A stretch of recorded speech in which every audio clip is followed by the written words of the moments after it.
Hey everyone, welcome to week 5 of our Lenten spiritual journey. I hope everyone is doing well.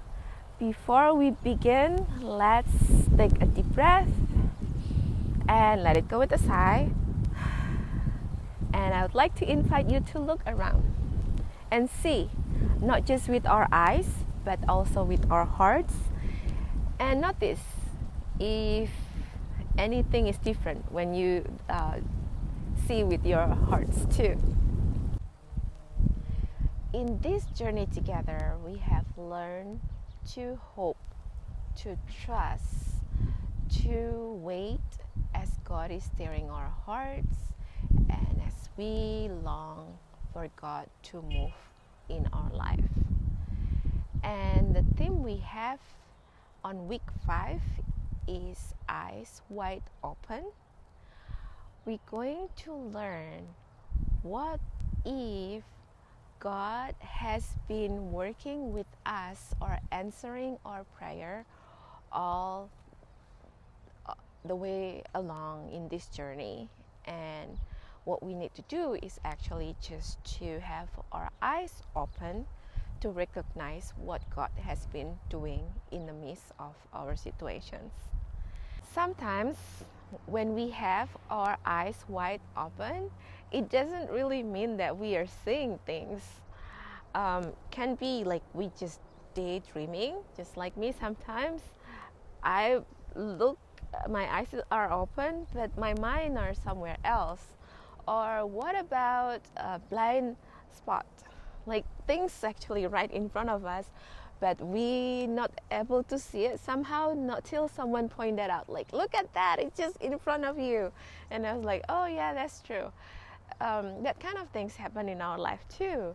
The way we see is affect how we perceive things.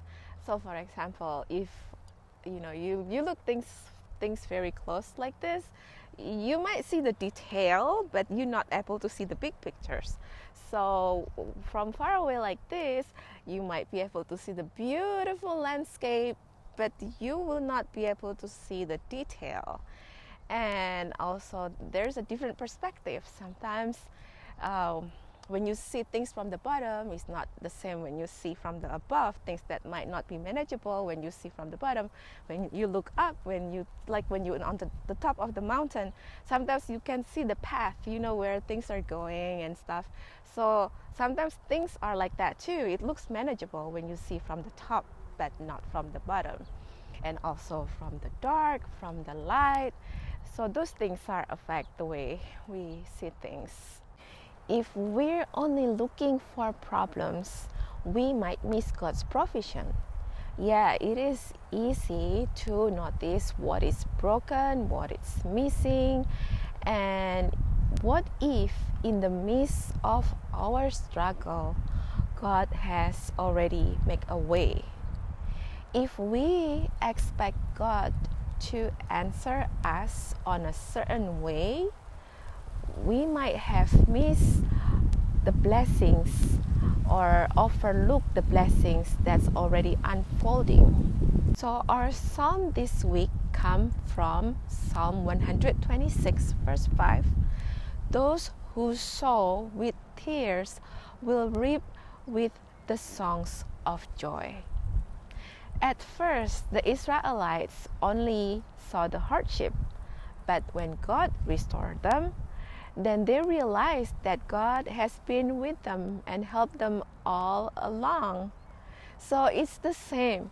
When we plant a seed in the ground, sometimes we don't see anything on the surface, but in the bottom, there is a growth that's going on. There's things that start taking root.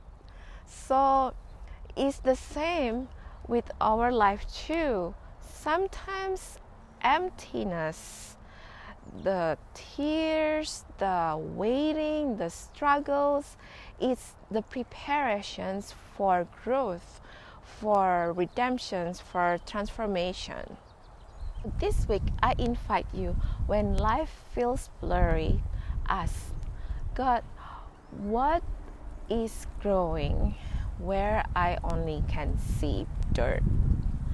And when our perspective stuck, ask God to change our perspective.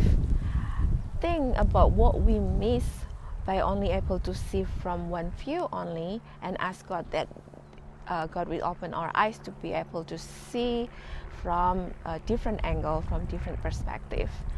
And also, when the darkness linger, remember that seeds grow underneath before it sprouts. So I challenge you this week to take a moment each day to pay attention to one area that God has worked in your life. Maybe this is in an area that you often overlook, something small, something surprising, and we'll see what God has for you over there. If you have anything to share, maybe there is God's hidden gift that you found, feel free to share at our chat room, or you can email me. I would love to hear from you. So let's keep our eyes open to see the blessings that God for us, to see the harvest, even though in the midst of waiting. So let's continue our journey, and I will see you next week. God bless. Bye.